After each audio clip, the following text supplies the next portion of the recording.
if you're creating a company or if you're joining a company, the most important thing is to attract great people. So either join a group that's amazing, that you really respect, or if you're building a company, you've got to gather great people. I mean, all a company is a group of people that have gathered together to create a product or service. And so depending upon how talented and hardworking that group is, and the degree to which they're focused cohesively in a good direction, that will determine the success of the company. So do everything you can to gather great people if you're creating a company. You focus on signal over noise. A lot of companies get confused. They spend money on things that don't actually make the product better. For example, at Tesla, we've never spent any money on advertising. We put all of the money into R&D and manufacturing and design to try to make the car as good as possible. And I think that's the way to go.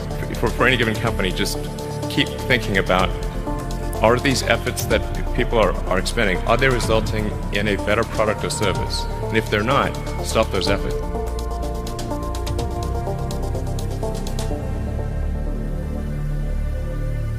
Depending on how well you want to do, and particularly if you're starting a company, you need to work super hard. So what does super hard mean? Well, when my brother and I were starting our first company, instead of getting an apartment, we just rented a small office and we slept on the couch. And we showered at the YMCA, and we're so hard up we had one computer, so the website was up during the day, and I was coding at night. 7 days a week, all the time. And I sort of briefly had a girlfriend in that period, and in order to be with me, she had to sleep in the office. So work hard, like, every waking hour. That's the thing I would say, particularly if you're starting a company. And I mean, if you do simple math, say like, okay, if somebody else is working 50 hours and you're working 100, you'll get twice as much done in the course of a year as the other company.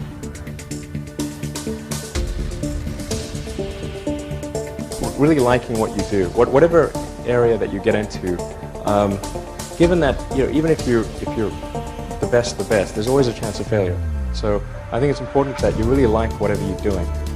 If you don't like it, life is too short. If you like what you're doing, you think about it even when you're not working. I mean, it's something that your mind is drawn to, and if you don't like it, you just really can't make it work, I think. We're doing these things that seem unlikely to succeed, and we've been fortunate, and at least thus far they have succeeded.